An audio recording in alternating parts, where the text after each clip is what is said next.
शिवसेनेचे आभार मानतो।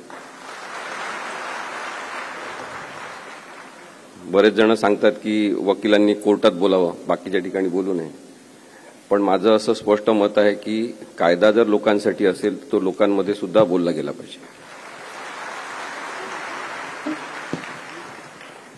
आज जनतेचं न्यायालय आयोजित करण्याला आणखी एक वेगळी किनार सुद्धा आहे की आज ज्यांनी न्याय तत्वावर आधारित अनेक निर्णय दिले ते देताना न्यायाधीशांना मार्गदर्शन केलं। ज्यांचं मार्गदर्शन न्यायाधीश घ्यायचे सर्वोच्च न्यायालयातले आणि उच्च न्यायालयातले सुद्धा, त्या नानी पालखीवालांचा आज जयंती दिवस आहे। आज या कार्यक्रमामध्ये या जनता न्यायालयात वेगवेगळ्या बाजू नाही आहेत, केवळ सत्याची बाजू आहे। ही सत्याची बाजू मांडत असताना आपल्या सगळ्यांच्या मनात स्पष्टता असली पाहिजे की आपण अपात्रतेच्या सुनावणीबद्दलचा कायदा, त्यामध्ये झालेला न्याय आणि अन्याय आणि या निर्णयाच्या कायदेशीर बाबींचं विश्लेषण करण्यासाठी इथे जमलेलो आहोत। भारतातल्या प्रत्येक नागरिकाला उच्च न्यायालयात, सर्वोच्च न्यायालयात दिलेल्या निर्णयाचं विश्लेषण करण्याचा पूर्ण हक्क आहे। त्याच्यामधून कोणत्याही न्यायालयाचा अवमान होत नाही। त्यामुळे शिवसेनेने हा कार्यक्रम आयोजित केला, त्याच्याबद्दल त्यांचे मी जास्त आभार मानतो की या निमित्ताने नागरिकांनी आता न्यायालयाच्या अनेक निर्णयांचं विश्लेषण जाहीरपणे, अत्यंत साध्या सोप्या भाषेत स्पष्टपणे आणि कोणतीही चुकीची असभ्यतेची भाषा न वापरता करणं सुरू करावं। कारण की न्यायालय एक व्यवस्था म्हणून आणि यंत्रणा म्हणून सुद्धा दबावाखाली घेण्यात आलेली आहे, हे वास्तव आपल्याला विसरून चालणार। पक्षांतर कसं करायचं याबद्दलची एक बेकायदेशीर बाराखडी प्रस्थापित करणारा निर्णय म्हणून राहुल नार्वेकर यांनी दिलेल्या निर्णयाकडे आपल्याला बघायला पाहिजे। राहुल नार्वेकर यांच्याबद्दल व्यक्ती म्हणून आपल्याला काही बोलायचं नाही, कोणत्या न्यायालयातले न्यायाधीश असतील त्यांच्याबद्दल आपल्याला व्यक्ती म्हणून बोलायचं नाही, पण ही जी कायदेविरोधी प्रवृत्ती तयार होत आहे त्याच्याबद्दल या जनतेच्या न्यायालयात बोललं गेलं पाहिजे। 10 जानेवारी 2024चा निर्णय हा लक्षात घेणं, याचं विश्लेषण करणं आणि आणखी आपल्याला सायंटिफिक भाषेत बोलायचं असेल तर चिरफाड या निर्णयाची करणं हे खूप जास्त आवश्यक आहे। कारण की याच्यातून आपल्याला लोकशाही कशी मारली जाते हे सुद्धा दिसू शकणार आहे। बरेचदा अशा प्रकरणांमध्ये म्हणजे 10व परिशिष्ट किंवा भारतीय संविधानासंदर्भातले जेव्हा प्रकरण असतात तेव्हा लोक माझ्यासारख्या वकिलांना अनेकदा म्हणतात की तुम्ही वकील आहे, तुम्ही राजकारणाबद्दल बोलू नका, तुम्हाला बोलायचं असेल ते कोर्टात बोला। आणि म्हणून त्याचं उत्तर आधी आपल्या सगळ्यांना दिलं पाहिजे की भारतीय संविधान हे एक राजकीय डॉक्युमेंट आहे, पॉलिटिकल डॉक्युमेंट आहे, पॉलिटिकल पॉलिसी डॉक्युमेंट आहे की भारत एक राज्यव्यवस्था म्हणून कशा पद्धतीने चालेल याबद्दलचं विस्तृत विवेचन करणारं पॉलिटिकल डॉक्युमेंट आहे। भारत हा देश आपण जेव्हा पाहतो नकाशा तेव्हा त्याच्यावर लिहिलं असते पॉलिटिकल मॅप ऑफ इंडिया, तो सुद्धा पॉलिटिकल देश हा सुद्धा पॉलिटिकल अस्तित्व असलेला आहे। आणि त्यानंतर आपण आहोत सगळेजण नागरिक आणि मतदार, जे आपण नागरिक असल्यामुळे आणि नागरिक असणं सुद्धा एक राजकीय संकल्पना आहे। त्यामुळे माझं असं स्पष्ट मत आहे की प्रत्येकाने, प्रत्येक व्यवसायातल्या प्रत्येक सुशिक्षित व्यक्तीने राजकारणाबद्दल बोललं पाहिजे। हा विषय तर संपूर्ण राजकारणाचा आहे की 10व परिशिष्टच राजकारणाबद्दल आहे की पात्र कोण आणि अपात्र कोण, आणि त्यामुळे चूक कोण आणि बरोबर कोण हे ठरवत असताना एक बाजू घेणं आवश्यक आहे आणि ती सत्याची बाजू असली पाहिजे। माझी जेव्हा उद्धव साहेबांची भेट झाली पहिल्यांदा, ते म्हणाले की तुम्ही टीव्ही चॅनलवर आमची बाजू चांगली मांडता, तेव्हा मी त्यांना सांगितलं की मी तुमची बाजू मांडत नाहीये, तुम्ही संविधानाच्या बाजूने आहात।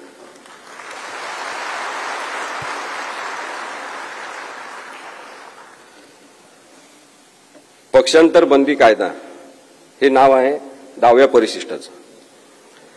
कोणीही सामान्य माणूस आज पक्षांतर बंदी कायद्याबद्दल जाणून आहे, त्याला माहिती झालं की पक्षांतर बंदी कायदा काय आहे, आणि त्यासाठी एकनाथ शिंदे, त्यांना फूस लावणारे देवेंद्र फडणवीस, या सगळ्यांचे आपण आभार मानले पाहिजे की कायदेविषयक प्रबोधन एवढ्या मोठ्या प्रमाणात त्यांनी घडवून आणलं. 10व्या परिशिष्टामध्ये पक्षांतर बंदी कायदा जो आहे त्याचं स्पष्ट नाव आहे पक्षांतर बंदी कायदा. पक्षांतर सोप्या पद्धतीने करण्यासाठीचा कायदा असं काही त्याचं नाव नाही. यामध्ये संविधानिक नैतिकता आणण्याचा जो प्रयत्न राजीव गांधींनी 1985 साली केला की लोक कोणत्याही पक्षातून उठून कधी पण कोणत्या पक्षात जात होते, त्यामुळे अस्थैर्य निर्माण होत होतं आणि राजकीय अस्थैर्य निर्माण होऊ नये आणि राजकीय पक्ष चालवणाऱ्या लोकांना सतत वॉचमनची भूमिका करावी लागू नये, विश्वासार्हता असली पाहिजे, प्रामाणिकता असली पाहिजे, आपल्या पक्षाची एकनिष्ठा असली पाहिजे, ज्याच्यामुळे तो एक कमी महत्वाचा असलेला विषय बाजूला राहील आणि महत्वाचा विषय म्हणजे राज्य प्रशासन ते चांगल्या प्रकारे चालवता येईल. या उद्देशाने पक्षांतर बंदी कायदा 1985 साली अस्तित्वात आला. त्याच्यामधलं परिच्छेद 1B, 1A, 1B हे दोन अत्यंत महत्वाचे आहे. 1B मध्ये सांगितलेलं आहे की लेजिस्लेचर पार्टी म्हणजे काय. लेजिस्लेचर पार्टी म्हणजे विधिमंडळ पक्ष म्हणजे काय. विधिमंडळ पक्ष आणि दुसरी 1C मध्ये व्याख्या केलेली आहे की ओरिजिनल पॉलिटिकल पार्टी म्हणजे मूळ राजकीय पक्ष म्हणजे काय. ओरिजिनल पॉलिटिकल पार्टी जी आहे ती जननी आहे त्या पॉलिटिकल पार्टीची. सगळेजण जे अस्तित्वात असतात ते त्या राजकीय पक्षाचे सदस्य असतात.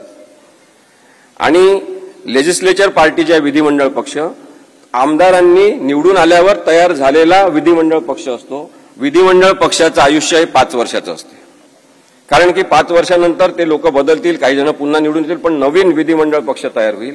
त्यामुळे विधिमंडळ पक्ष ही अस्थायी स्वरूपाची व्यवस्था आहे आणि म्हणून कायद्यामध्ये विधिमंडळ पक्षाला महत्व नाही. जो मूळ राजकीय पक्ष आहे त्याला महत्व आहे. आपल्या बाबतीत पाहायचं असेल तर मूळ राजकीय पक्ष शिवसेना आहे, बाळासाहेब ठाकरेंनी स्थापन केलेला आहे, त्यांच्या सहीने रजिस्ट्रेशन झालेलं आहे. आणि त्यामुळे मूळ राजकीय पक्ष हा पक्ष चालवेल. विधिमंडळ पक्ष हे आमदार म्हणून निवडून आलेल्या लोकांचा जो पक्ष आहे त्याच्यावर सुद्धा नियंत्रण ठेवण्याचे सगळं कायद्यानुसार हे मूळ राजकीय पक्षाला आहे, ओरिजिनल पॉलिटिकल पार्टीला आहे. एवढं ते सोपं आहे. आता या दोन व्याख्या पाहिल्यावर आपल्याला लक्षात आलं असेल की अस्थायी स्वरूपाची जी व्यवस्था आहे ती विधिमंडळ पक्ष आहे. म्हणजे एकनाथ शिंदे आणि त्यांच्यासोबत पळून गेलेले जे लोक आहेत ते या अस्थायी स्वरूपाच्या 5 वर्षाचं आयुष्य असलेल्या विधिमंडळ पक्षाचे सदस्य होते. काही जण अर्थात त्याचे राजकीय पक्षाचे सुद्धा सदस्य असतील, पण ते विधिमंडळ पक्ष म्हणून तेवढंच महत्व आहे जेवढं कायद्यामध्ये सांगितलेलं आहे. याच्यामध्ये आणखी पुढचा भाग आहे तो आहे 21A आणि 21B. मी आपल्याला अत्यंत सोप्या भाषेत कायदा समजून सांगण्याचा प्रयत्न करतोय, कारण की या जनता न्यायालयाचा उद्देश हा सुद्धा आहे असं मला वाटते की आपण सगळ्यांनी, इथं बसलेल्या सगळ्यांनी महाराष्ट्रातल्या प्रत्येक ठिकाणी या केसबद्दल, या निकालाबद्दल आपण विश्लेषण अत्यंत सभ्य भाषेत सगळ्यांना सांगितलं पाहिजे. 21A आहे की स्वतःहून राजकीय पक्ष सोडणे. कोणाला स्वतःहून राजकीय पक्ष सोडायचा असेल तर त्यांना तशी मुभा आहे.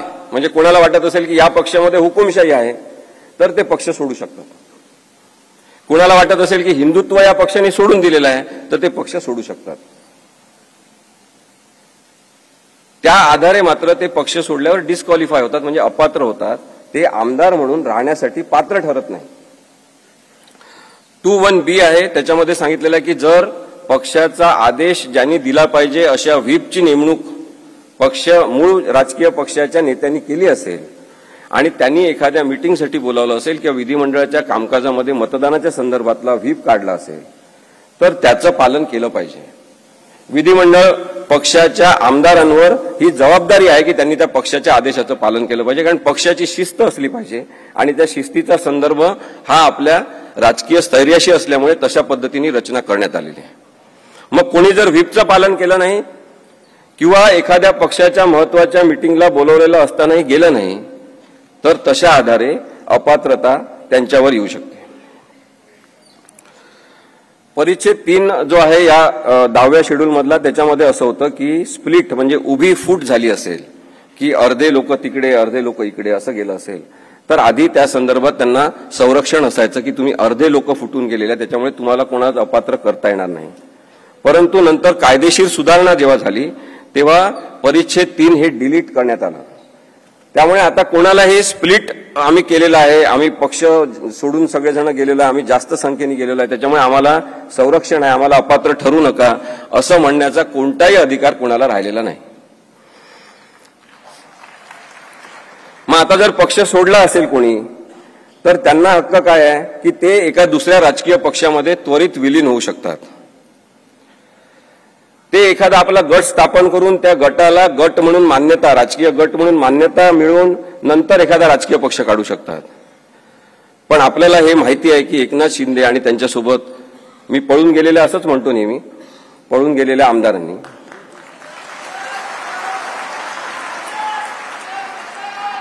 कधीही पक्षामध्ये कोणत्या ते विलीन झालेले नाही आणि नाही त्यांनी कोणता गट स्थापन केला. ते सतत हेच सांगत राहिले, आता पण हेच सांगतात की आम्ही शिवसेनेतच आहोत, आमची शिवसेना आहे, आणि त्यामुळे ते अपात्र ठरतात. ही राहुल नार्वेकर यांनी निर्णय देण्याच्या पूर्वीची सगळी परिस्थिती. त्यांनी मर्जर केलं नाही आपल्याला माहिती आहे. दुसरी गोष्ट, 2/3 लोक जर बाहेर गेले तर त्यांना संरक्षण मिळू शकते, त्यांनी गट स्थापन केला तर किंवा विलिनीकरण केलं तर. परंतु एकनाथ शिंदेसह गेलेले सगळेजण हे 2/3 संख्येने गेले का, हा प्रश्न महत्वाचा आपण विचारला पाहिजे. आणि त्या प्रश्नाचं उत्तर असं आहे की 2/3 संख्येने ते गेले नाही. ते पहिले 16 जण गेले. त्यांनी तिथे अनेकांना आमंत्रित केलं, आमिष दाखवले, दबाव टाकला, त्यांचे फाईल तयार होते, त्यांना भीती दाखवली.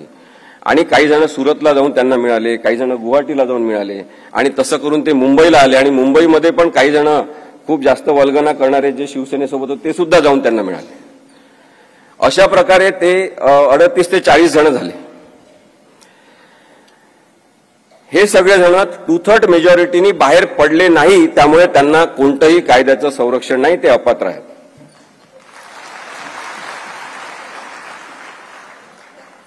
आता पॅरेग्राफ 5 जो आहे या कायद्याचा, त्याच्यामध्ये एक्सेप्शन्स दिलेले आहेत की कोणत्या परिस्थितीत अपात्र ठरणार नाही. त्याच्यामध्ये आता मी जे सांगितलं तेच लिहिलेलं आहे, पण एक महत्वाचा मुद्दा त्याच्यामध्ये आहे आणि तो आपण राहुल नार्वेकर यांच्या बाबतीत लक्षात घेतला पाहिजे. जेव्हा एखाद्याची विधानसभा अध्यक्ष म्हणून नेमणूक होते तेव्हा त्यांनी तटस्थ वागलं पाहिजे, पक्षनिरपेक्ष वागलं पाहिजे आणि प्रामाणिकपणे राहिलं पाहिजे, अशी अट कायद्याला अपेक्षित आहे. असं कायद्याला अपेक्षित आहे की हा माणूस आता निरपेक्ष वागेल, पक्षाशी याचा संबंध नाही. आणि म्हणून याच्यामध्ये एक तरतूद आहे की विधानसभा अध्यक्षपद आपल्याला मिळाल्यानंतर साधारणतः नैतिक प्रामाणिकता याची जाणीव ठेवून त्या माणसाने पक्षाचा राजीनामा द्यायचा. आणि राजीनामा दिला तरी तो अपात्र ठरत नाही, त्याला संरक्षण आहे कायद्यानुसार. आणि ज्यावेळेस तो माणूस विधानसभा अध्यक्ष राहणार नाही तेव्हा परत तो त्या पक्षामध्ये जाऊ शकतो, तो पात्रच राहील, त्याला अपात्र ठरवण्यात येणार नाही. राहुल नार्वेकर यांनी राजीनामा दिला नव्हता, आपल्याला माहिती आहे. पॅरा 6 हा एक महत्वाचा सांगतो आणि मग मी पुढचं ज्या घडामोडी आहेत त्या आपण कायदेशीर दृष्टिकोनातून आपल्यासमोर मांडतो. पॅरेग्राफ 6 जो आहे त्याच्यामध्ये सांगितलेलं आहे की विधानसभेच्या संदर्भात किंवा 10 शेड्यूलच्या संदर्भात कोणी अपात्र ठरू शकतात का किंवा अपात्र ठरवले गेले पाहिजे का, या संदर्भातला मुद्दा जेव्हा तयार होईल तेव्हा त्याची सुनावणी विधानसभा अध्यक्षांसमोरच झाली पाहिजे, असं पॅरेग्राफ 6 मध्ये म्हटलेलं आहे. आणि त्यामुळे सेपरेशन ऑफ पॉवर्स याला आपण म्हणतो की शक्तीचं विकेंद्रीकरण केलेलं आहे. आणि त्यामुळे सर्वोच्च न्यायालयाने तो नैतिकतेचा टेंबा लावून असं सांगितलं की आम्ही हा निर्णय घेणार नाही, हा निर्णय विधानसभा अध्यक्षांनी घेतला पाहिजे. म्हणजे एक प्रकारे त्यांनी विधानसभा अध्यक्षांना कायदेशीर अधिकार आहे आणि संविधानिक अधिकार आहे हा निर्णय घेण्याचे, त्यामुळे त्यांनी तो निर्णय घ्यावा असं सांगताना ज्या गोष्टी जाहीर केलेल्या आहेत त्या सुद्धा पाहणं महत्वाचं आहे. विधानसभा अध्यक्षांनी सुप्रीम कोर्टच्या या सगळ्या निर्णयाचा त्यांना अधिकार अपात्रतेचे तुम्ही वापरा आणि तुम्ही अपात्र म्हणून जाहीर करा हे सांगितलं विश्वासाने. त्याचा विश्वासघात सुप्रीम कोर्टाचा कसा केलेला हे सुद्धा मी पुढे सांगणार आहे. आता हा कायदा झाला, एवढं सगळ्यांना समजलं असेल. आता या कायद्याचा अर्थ कसा काढायचा? जेव्हा एखादी शंका निर्माण झाली, एखादी गडबड झाली किंवा एखादी अशी परिस्थिती अपात्रतेसंदर्भातली निर्माण झाली, तर या कायद्याचा अर्थ कसा काढायचा? कोणताच कायदा असं म्हणत नाही की तुमच्या मनाला वाटेल तसा अर्थ काढा. कायद्याचे अर्थ काढण्यासाठी आम्हाला इथे काही वकील पण बसले, त्यांना माहिती असेल की कायद्याचा अर्थ कसा काढायचा या संदर्भात आम्हाला लॉ कॉलेजमध्ये शिकवलं जाते. आणि ते काय शिकवलेलं असते की इंटरप्रिटेशन ऑफ स्टॅच्यूट म्हणून कायदा असतो. जेव्हा कायद्याचा अर्थ अस्पष्ट आहे किंवा त्याचे अर्थ काढण्याची गरज आहे, तेव्हा अर्थ कसा काढायचा याच्यासाठी इंटरप्रिटेशन ऑफ स्टॅच्यूट नावाचा की कायद्याचे अन्वयार्थ काढण्याच्या संदर्भातले नीतीनियम असलेला मॅक्सवेल यांचं एक पुस्तक आहे. ते साधारणतः आम्ही रेफर करतो आणि त्याच्यामध्ये सांगितलेलं आहे की आधी जसा कायदा सांगितलेला आहे तसाच कायदा, ज्या शब्दात म्हटलेला आहे ना तसाच कायदा, त्याचा काही अर्थबिर्थ काढायचा नाही. समजा त्याच्यातून काही कळत नसेल तर मग त्या कायद्याचा उद्देश काय, रिझन आणि ऑब्जेक्टिव्ह असं आम्ही त्याला म्हणतो की तो कायदा करण्याचा उद्देश काय तो लक्षात घ्यायचा. मग आता पक्षांतर बंदी कायद्याचा उद्देश काय आहे? पक्षांतर थांबवणं हा उद्देश आहे, पक्षांतर कोणी करू नये हा उद्देश आहे. त्याच अर्थाने त्याचे अर्थ काढले गेले पाहिजे कायद्याचे. चौथा आहे की डायरेक्टिव्ह प्रिन्सिपल्सच्या आधारे आपण त्याचे अर्थ काढले पाहिजे. पाचवा आहे की बेसिक स्ट्रक्चर जे कॉन्स्टिट्यूशनचं आहे त्याच्यामध्ये मूलभूत ढाच्यामध्ये काय अपेक्षित आहे तो संविधानाचा उद्देश लक्षात घेऊन अर्थ काढला पाहिजे. आणि पाचवा आहे की एक सर्वसमावेशक व्यापक असा अन्वयार्थ काढला पाहिजे, त्याला होलिस्टिक अप्रोच असं कायद्यात म्हणतात, तो घेतला पाहिजे आणि त्याच्यानुसार कायद्याचे अर्थ काढले पाहिजे. आता या सगळ्या 4-5 तत्वांवर राहुल नार्वेकर यांनी आपली बुद्धिमत्ता लावली आहे का हे बघा. ते पण लॉ ग्रॅज्युएट आहेत, कोणत्या कॉलेजमध्ये शिकले, कशा प्रकारे अर्थ काढले. सगळेच जे अशा प्रकारच्या ट्रिब्युनलवर बसणार आहेत, अनेक जण जे न्यायाधीश होणार आहेत, ते असे वागणार असतील तर मग कायद्यावर विश्वास राहील का, हा सुद्धा विचार आपल्याला करण्याची गरज आहे. अपात्रतेचे हे प्रकरण थेट अध्यक्षांकडे गेलेलं नव्हतं हे आपण समजून घ्या. अपात्रतेचं हे प्रकरण थेट अध्यक्षांकडे गेलं असतं तर कदाचित त्याचा अर्थ आपल्या मनाने त्यांनी जसा काढलाय तसं काढणं आणखी जास्त सोपं झालं असतं. पण हे प्रकरण थेट त्यांच्याकडे गेलेलं नाही, तर हे आधी सर्वोच्च न्यायालयात प्रकरण गेलं. मग सर्वोच्च न्यायालयाने जे निरीक्षणं नोंदवलेले आहेत ते बघितले पाहिजे आपण आणि त्याच्यानुसार आपल्याला विचार करता आला पाहिजे. आणि तो राहुल नार्वेकर यांनी करण्याची जबाबदारी त्यांच्यावर होती. सर्वोच्च न्यायालयाने सांगितलं की अध्यक्षांचा निर्णय म्हणजे राहुल नार्वेकर हे जे अध्यक्ष झाले त्यांनी जो निर्णय घेतला आणि त्याच्यामध्ये शिवसेना आपले ते एकनाथ शिंदे यांना लीडर म्हणून मान्यता दिली, तो निर्णय बेकायदेशीर आहे असं 123 नंबरच्या परिच्छेदामध्ये सुप्रीम कोर्टाने म्हटलेलं आहे.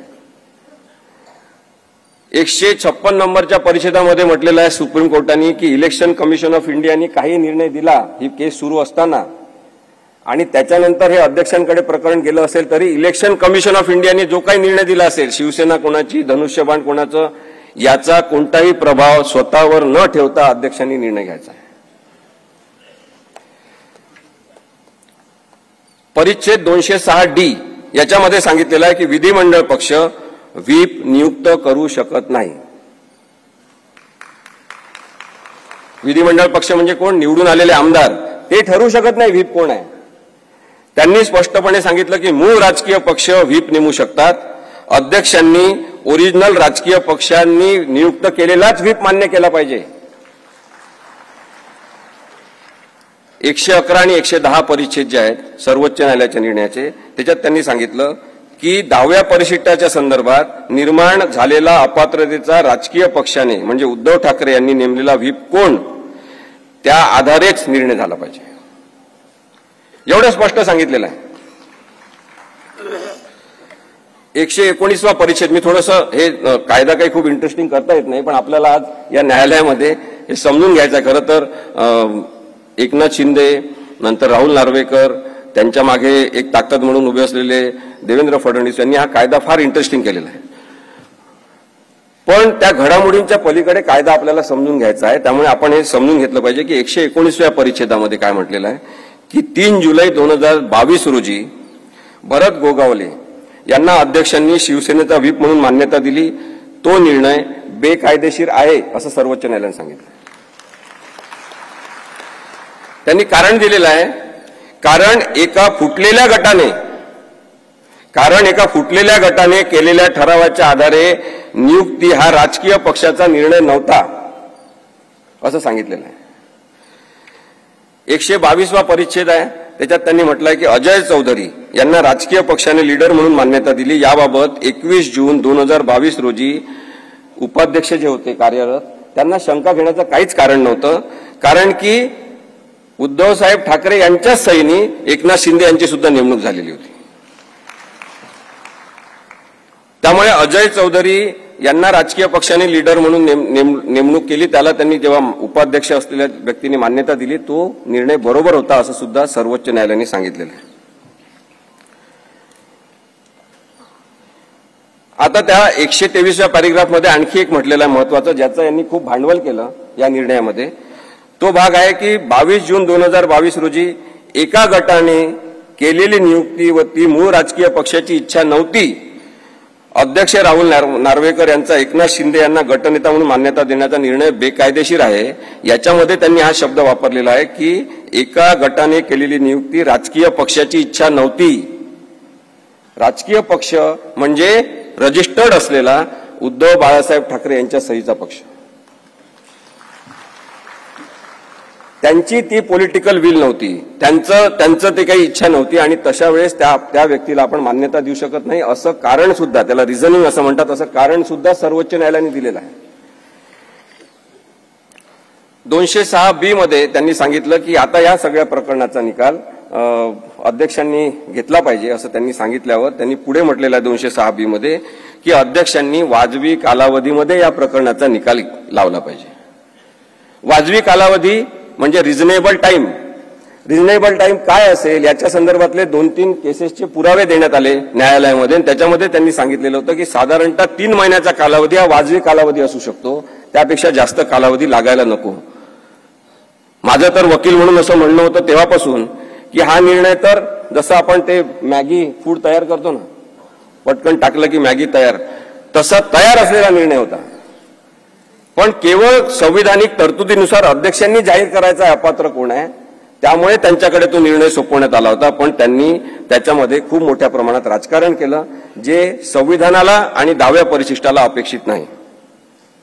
राहुल नार्वेकर यांना पुढे करून राहुल नार्वेकर यांच्या मदतीने राजकारण करणारे सगळेजण लोकशाही द्रोही आहेत.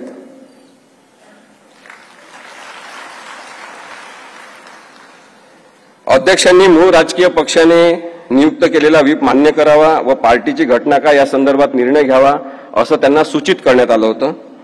चौकशी करावी असं म्हटलं तर इन्क्वायरी करावी आणि त्या इन्क्वायरीचा अर्थ त्यांनी असा घेतला की साक्षी पुरावे घेतले पाहिजे आणि मग त्यांनी एका जनरल मॅजिस्ट्रेट कोर्टात चालतात तसे पुरावे, साक्षीदार बोलवले, पुरावे घेतले, जेव्हा की या कायद्याची समरी प्रोसिडिंग चालली पाहिजे अशीच कायद्याची अपेक्षा आहे.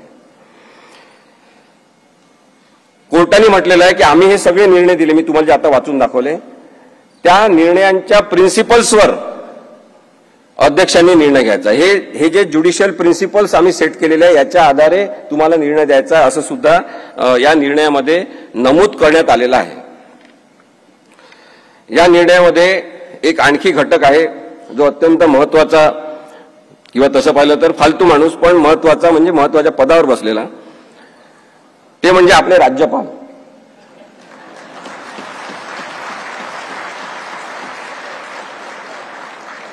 न्यायालयाने दुःख व्यक्त केलं आपल्या सगळ्यांतर्फे, सगळ्या भारतीय नागरिकांचं दुःख व्यक्त केलं आणि सांगितलं की घटनात्मक पद असलेल्या राज्यपाल पदावर बसलेल्या एखाद्या माणसाने लोकशाही मार्गाने स्थापन झालेलं सरकार उलथून टाकण्यामध्ये सहभाग घेणे अत्यंत दुःखद आहे. अशा प्रकारची तारीफ या राज्यपालांची केलेली आहे. राज्यपालांची भूमिका या संदर्भात पूर्ण संशयास्पद राहिलेली आहे. त्याबद्दल आपण आता जास्त न बोलता पुढची जी टेस्ट त्यांनी सांगितली होती ती मी आपल्याला सांगतो. त्यांनी सांगितलं की आमच्या नोट्स रेफर करून निर्णय दिला पाहिजे, ते प्रिन्सिपल पाळलं पाहिजे आणि म्हणून ट्रिपल टेस्ट म्हणजे त्रिसूत्री एक निकषांची ती पुढे आली. त्याच्यामध्ये असं आहे की पार्टीची घटना काय, नेतृत्व रचना काय म्हणजे लिडरशिप स्ट्रक्चर काय आहे आणि विधिमंडळातील बहुमत काय आहे. याच क्रमाने जर लक्षात घ्यायचं असेल तर मग पहिले पार्टीची घटना लक्षात घेतली पाहिजे असं म्हणून त्यांनी एक नवीन प्रकार काढला. त्यांनी इलेक्शन कमिशन ऑफ इंडियाला पत्र पाठवलं. त्यांना जेव्हा सर्वोच्च न्यायालयाने निर्णय दिला त्याच्यानंतर ते काहीच करत नव्हते आणि जवळपास 1.5 महिन्यांनी त्यांनी त्या इलेक्शन कमिशनकडे पत्र पाठवून विचारणा केली की यांची घटना काय आहे. कदाचित तोपर्यंत ठरलं असेल की यांनी विचारायचं आणि त्यांनी काय सांगायचं. ही कॉन्स्पिरसी आपण लक्षात घेतली पाहिजे की न्यायिक व्यवस्थापन करण्यासाठी म्हणून तुम्ही बसलेले असता तेव्हा तुम्हाला कॉन्स्पिरसी करण्याचा हक्क नाही आहे. आणि म्हणून मी मगाशी सांगितलं की जे कायद्यात लिहिलेलं आहे तशाच प्रकारचा अर्थ काढला गेला पाहिजे. नेतृत्व रचना काय आहे हे सुद्धा त्या घटनेच्या आधारे पाहिलं पाहिजे. त्यांनी 1999चीच घटना गृहीत धरली. त्याच्याबद्दल ॲडव्होकेट अनिल परब साहेब बोलतील आपल्याशी, ते सगळे पुरावे दाखवतील आपल्याला की कशा पद्धतीने हा खोटेपणा शिजलेला आहे. आता याच्यामध्ये तिसरा मुद्दा जो आहे विधिमंडळ पक्षातील बहुमत. राहुल नार्वेकर यांनी विधिमंडळ पक्षातील बहुमत महत्वाचं आहे हेच मानून निर्णय दिला. जेव्हा की विधिमंडळ पक्ष म्हणजे सर्व काही नाही, 5 वर्षाचा अल्प आयुष्य असलेली ती एक अस्थायी स्वरूपाची मंडळाची बॉडी आहे. सुप्रीम कोर्टाने त्यांच्या निर्णयात हे सांगितलं होतं. माझे मित्र ॲडव्होकेट रोहित शर्मा इथे आहेत, त्यांना पण माहिती आहे की बहुमत म्हणजे काय हे सांगत असताना जेव्हा बहुमताचाच एक डिफेन्स करण्यात आला तयार, तेव्हा सर्वोच्च न्यायालयाने सांगितलं की केवळ बहुमत महत्वाचं नाही, ते जे बहुमत आहे त्याला लीगल आयडेंटिटी काय आहे, कायदेशीर नाव काय आहे त्या बहुमताचं. या बहुमताचं कायदेशीर नाव काय आहे? एकनाथ शिंदे यांच्यासोबत पळून गेलेले, पक्ष फोडलेले, अजून काय ओळख आहे. आणि त्यालाच बहुमत मानून यांनी निर्णय दिलेला आहे. राहुल नार्वेकर म्हणतात एकीकडे मग नंतर की इंटर पार्टी डिस्प्यूट आहे, हे पक्षांतर्गत आहे. आपण हे समजून घेतलं पाहिजे की राहुल नार्वेकर यांनी असं निरीक्षण नोंदवणं आणि तुम्ही सुद्धा अपात्र नाही, तुम्ही सुद्धा अपात्र नाही, सगळेजण आपल्या घरी जा, अशा पद्धतीचा निर्णय देणं हा सर्वोच्च न्यायालयाचा घोर अपमान आहे. कारण की सर्वोच्च न्यायालयाने 10व्या परिशिष्टाची केस म्हणून ही चालवलेली आहे. वयाने अत्यंत ज्येष्ठ आणि सिनियर असलेले 5 न्यायाधीश एकत्र बसतात, 5.5 महिने हिअरिंग घेतात, 10व्या परिशिष्टाची केस म्हणून चालवतात. तुम्ही इथे म्हणता की 10व्या परिशिष्टाची केस नाही, इंटर पार्टी डिस्प्यूट आहे आणि इंटर पार्टी डिस्प्यूट असल्यामुळे 10वा परिशिष्ट लागूच होत नाही. याच्याबद्दल महाराष्ट्रातल्या सगळ्या लोकांनी प्रश्न विचारला पाहिजे. हा इंटर पार्टी डिस्प्यूट नाही आणि तरी सुद्धा अशा प्रकारचा निर्णय दिलेला आहे. आता असाच निर्णय होणार आहे असं महाराष्ट्रातल्या सगळ्या लोकांना माहित होतं. हे या न्यायालयाचं परत एक वैशिष्ट्य आहे. एकूण एक लहानात लहान गावातल्या माणसाला माहित होतं की असाच निर्णय होणार. मी जिथे जिथे जायचो, आमची निर्भय बनवची सभा असायची, तेव्हा तुम्ही काही सांगावं ते उद्धव साहेबांच्या विरुद्धच निकाल लागणार, एवढी गॅरंटी लोकांमध्ये बेकायदेशीरता निर्माण झालेली आहे की अन्यायच होणार असं निर्माण झालेलं आहे. हे चित्र काही लोकशाहीसाठी चांगलं आहे का? हा प्रश्न महाराष्ट्रातल्या संपूर्ण जनतेने विचारला पाहिजे असं माझं मत आहे. अन्याय होणार, चुकीचेच होणार, हा जो लोकांचा विचार होता त्याचा अपेक्षाभंग राहुल नार्वेकर यांनी केला नाही, मात्र लोकशाहीचा अपेक्षाभंग केलेला आहे, संविधानाचा अपेक्षाभंग केलेला आहे. माझं म्हणणं आहे की संविधानाची हत्या केलेली आहे. सर्वोच्च न्यायालयाच्या सगळ्या निकाल आणि निकषाचा त्यांनी अपमान केलेला आहे. संविधानिक उद्देशाचा त्यांनी चिंधड्या उडवलेल्या आहे. मी उद्धव साहेबांसमोर सुद्धा हे सांगायला मागे पुढे बघणार नाही, कारण मला काही प्रॉब्लेम नाही तसं म्हणण्यामध्ये सुद्धा की हा केवळ उद्धव साहेबांचा प्रश्न नाही. ही केस म्हणजे काय केवळ शिवसेनेचा इथे बसलेल्या लोकांचा प्रश्न नाही. ही केस म्हणजे वाईट प्रवृत्तीचं राजकारण वाढत राहणार हा चिंतेचा जो याच्यातला हे आहे मुद्दा आहे तो आहे. हा लोकशाही समोरचा मुद्दा आहे. आणि म्हणून भीती वाटते आपल्याला, मला भीती वाटते की अशा पद्धतीने जर न्याय होणार असेल, जसं मगाशी संजय राऊत साहेब म्हणाले की सगळ्या वकिलांनी खूप चांगली बाजू मांडली, आमच्यातर्फे सगळे साक्षी पुरावे चांगले देण्यात आले. आता हा काळच राहणार नाही की काय की कोणीतरी खूप हुशार असेल पण तरी त्याच्या बाजूने विरुद्ध निकाल लागेल आणि बाकी लोक त्याला म्हणतील माहिती आहे किती हुशार आहे, तुमचा तो विरुद्ध निकाल लागला.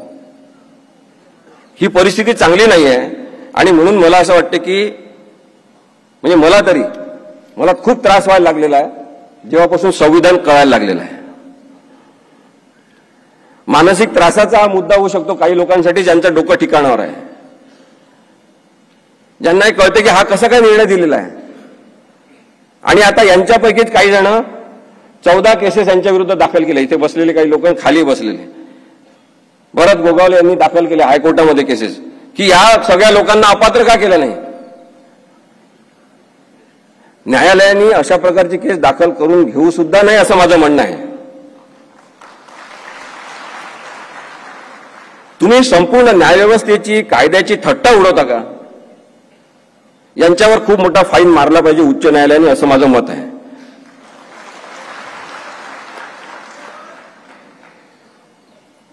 एक शेवटचं सांगतो आणि थांबतो. 2 मित्र होते आणि ते दोघं जण भेटले पारावर. तर तो मित्र म्हणाला की माझ्या बकरीने अंड दिलाय.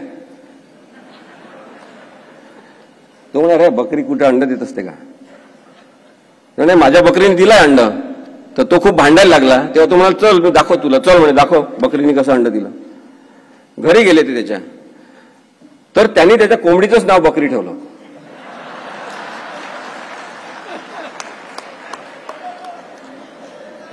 राहुल नार्वेकर यांनी अन्यायाचं नाव न्याय ठेवलेलं आहे.